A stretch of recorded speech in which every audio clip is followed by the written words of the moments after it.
Question.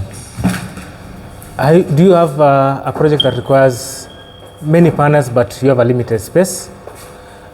Welcome to PV Tech, Africa Solar, where we have bigger panels that can help you save space, help you save money, and also give you a bigger and much better production with our 665 watts panels.